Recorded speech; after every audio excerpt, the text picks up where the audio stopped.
En el marco de las celebraciones por el 50 aniversario del Instituto Mexicano del Petróleo, la Dirección de Desarrollo de Talento, en conjunto con el Fondo de Sustentabilidad Energética, FSE, y la Universidad Corporativa de Pemex, les dan la más cordial bienvenida a la conferencia Nuevos retos y nuevas oportunidades en petróleo y gas, una perspectiva y lecciones desde Europa. La conferencia será impartida por el profesor Paul Leeuw, director del Instituto de Petróleo y Gas de la Universidad Robert Gordon de Reino Unido. A little bit more background from my university perspective, and hopefully you can see it.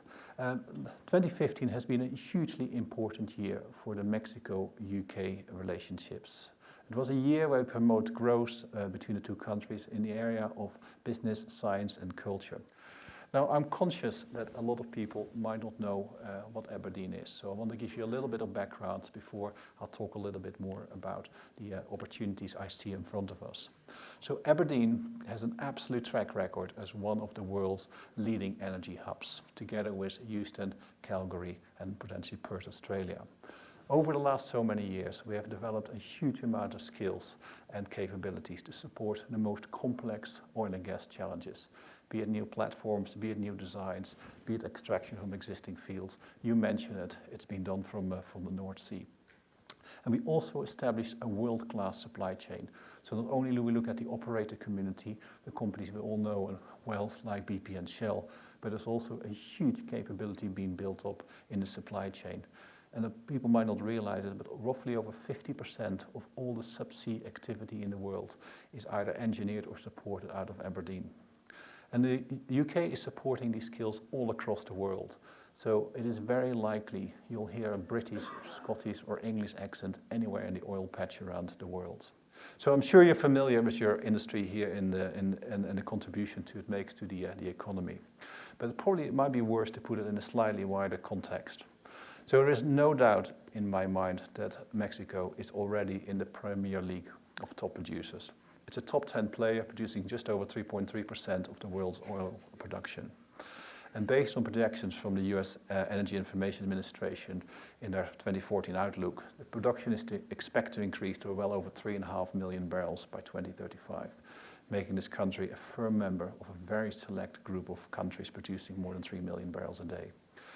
From where I sit in the UK, I look at your opportunity set with envy. I would love to have the opportunity set in front of me where we can actually make a real difference.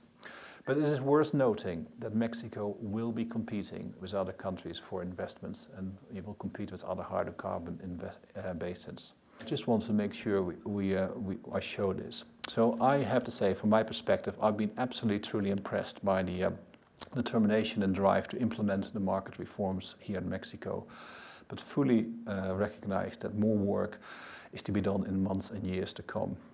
So Mexico has a long-term standing and track record in other international market sectors, and particularly the automotive industry and the consumer product industry. But I think we all agree that it's a relative newcomer to the international oil investor market. Everything is run to the best possible ability. And some of the things I want to talk about today is an efficient market is highly transparent. So you know what good looks like, you know what companies operate in, you know what the performance of these companies is compared to each other. The second thing I want to look at is continuous improvement. An efficient market will continuously improve and focus where companies go, and you can see the culture of continuous improvement to happen. Clear government and industry cooperation is another key characteristic.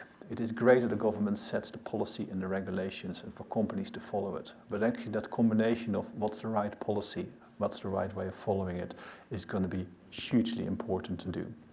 And the last one is around application on technology and innovation.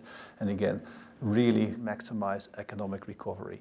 There's a huge reserve base here in Mexico, be it onshore or be it offshore.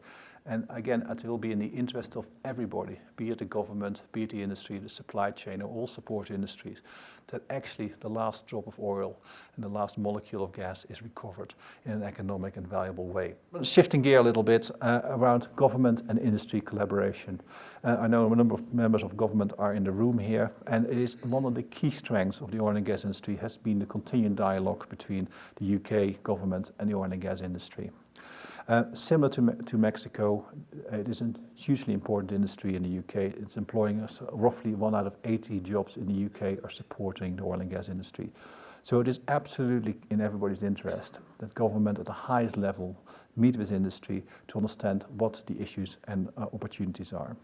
I know when time you go to transition, it doesn't feel like that, but I think what is currently playing out, it will set you up for a very exciting near future and will create many new opportunities.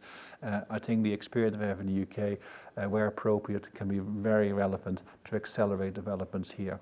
There are many good practices here in Mexico we absolutely can learn from ourselves, but again, the whole thing is having the dialogue to figure out what does good practice look like. And from a UK perspective, I think this has been a very important year. Thank you for your time. I look forward to working with you in the future. Thank you.